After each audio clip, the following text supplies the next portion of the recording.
आप नया कैमरा लेने जा रहे हैं या फिर आपको फोटोग्राफी सीखनी है, अगर इनमें से आप कोई भी कैटेगरी में आते हो तो कॉन्ग्रेचुलेशंस, ये वीडियो आपके लिए है। तो बिना टाइम वेस्ट किए सीधा अपने टॉपिक पे चलते हैं।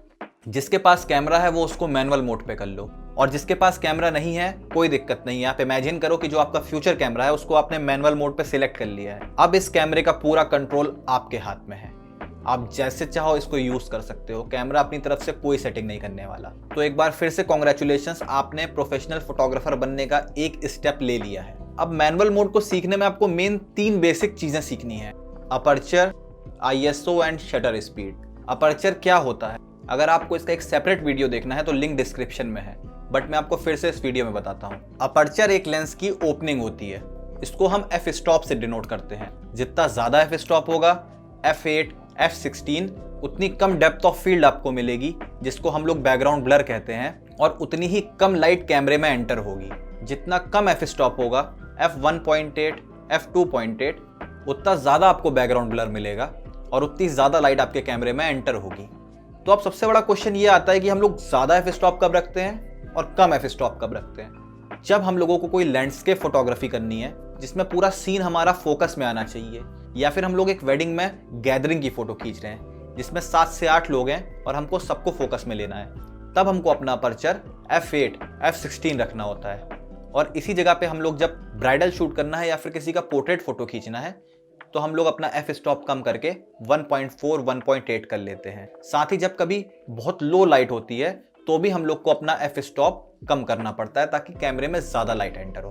तो अब हम लोग का अपर्चर का टॉपिक तो क्लियर हो गया। नेक्स्ट आता है आईएसओ। आईएसओ हमारी कैमरे की लाइट सेंसिटिविटी को डिनोट करता है। जितना कम आईएसओ होगा उतनी अंडर एक्सपोज फोटो आएगी, जितना ज्यादा आईएसओ होगा उतनी ओवर एक्सपोज फोटो आएगी। तो हमें आईएसओ को सीन के हिसाब से बैलेंस वे में सेट करना होता है। अब मैंने आपको बताया कि जितना ज्यादा आईएसओ होगा उतनी ब्राइट फोटो आएगी। इसका ये मतलब नहीं कि आप एक अंधेरे कमरे में जाएं और अपने आईएसओ को फुल कर दें, कोई भी एक्सटर्नल लाइट ना यूज करें। आईएसओ की बहुत बड़ी लिमिटेशन भी है। अगर हम लोग अपने आईएसओ को बढ़ाते हैं, एक लिमिट के बाद वो ग्रेनी फुटेज देने लगता है।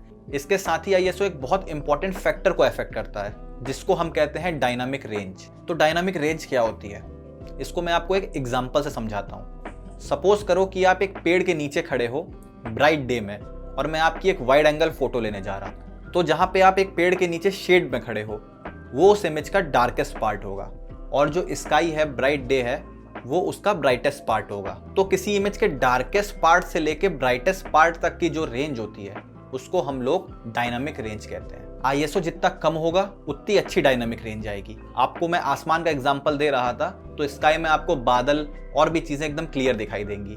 आईएसओ को अगर आप बहुत ज्यादा इंक्रीज करेंगे तो आपका जो सीन है उसका जो व्हाइट पार्ट है वो पूरा वॉश आउट हो जाएगा और आपकी फोटो बिल्कुल भी अच्छी नहीं आएगी। तो किसी भी पिक्चर को परफेक्ट बनाने के लिए डायनामिक रेंज हमको बहुत ज्यादा ध्यान में रखनी होती है।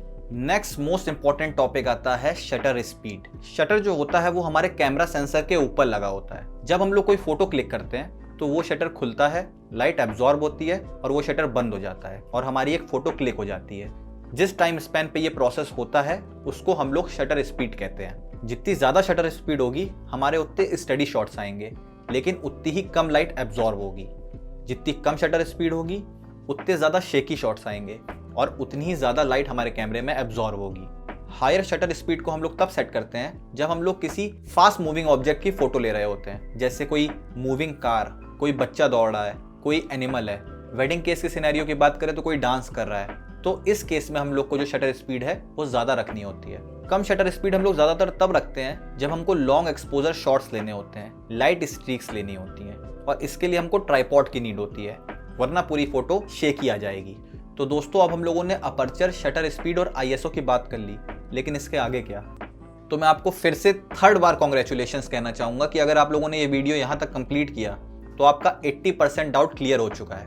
अब जो बचा 20% डाउट है वो इस वीडियो के एंड तक क्लियर हो जाएगा। तो मैं आपको कुछ एग्जांपल से समझाता हूँ। तो आप फर्स्ट पिक देख सकते हैं। यहाँ पे हमारी ब्राइड एक सिंगल सब्जेक्ट है और हमको एक पोर्ट्रेट शॉट चाहिए जिसमें हमको बैकग्राउंड ब्लर चाहिए। तो हमने अपने अपर्चर को F2 पे सेट किया है और इसी वजह से हमारे लेंस के थ्रू ज्यादा लाइट एब्जॉर्ब हो रही है। लेकिन ये लाइट इतनी इनफ नहीं है, तो हम लोगों ने अपने आईएसओ को 800 पे सेट कर दिया है।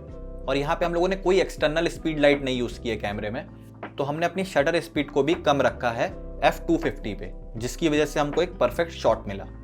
अब हम लोग इसी वेडिंग के सेकंड सिनेरियो पे आते हैं। अब यहाँ पे आप लोग देखिए कि हमको सबको फोकस में लेना है, तो हमने जो अपना कैमरा है उसके अपर्चर को f8 पे रखा ताकि कोई भी ब्लर ना हो, और हमने सेटिंग f8 पे की तो जो हमारी लाइट है कैमरे में वो आना कम हो गई। तो हमने अपने ISO को बढ़ा के f1600 पे किया। लेकिन ये जो कैमरा हमने यूज़ किया है इसमें हम लोग इससे ज़्यादा ISO बढ़ाएंगे तो उसमें ग्रेन्स आने का खतरा था। तो जब हमने देखा कि यहाँ पे जो लोग हैं वो स्टिल खड़े हुए हैं, बहुत ज़्यादा मूव नहीं कर रहे हैं, तो हमने अपनी शटर स्पीड को थोड़ा सा और कम कर दिया और हमने अपनी शटर स्पीड 1/150 कर दी। और इस बात का बहुत ध्यान रखा कि अगर फोटो खींच रहे हैं तो हम लोग का हाथ बहुत ज़्यादा मूव ना हो, क्योंकि शटर स्पीड कम है वरना फोटो शेकी हो सकती है। तो दोस्तों होप करता हूँ कि इस वीडियो से आपका काफ़ी ज़्यादा डाउट्स क्लियर हुए होंगे। डिस्क्रिप्शन में हमारे इंस्टाग्राम का लिंक है, वहाँ पे आप मुझसे कोई भी डाउट्स हों तो मैसेज में पूछ सकते हैं। मैं पूरी कोशिश करूँगा कि आपके डाउट्स को क्लियर करूँ। Thank you so much. मिलते हैं आपसे अगली वीडियो में।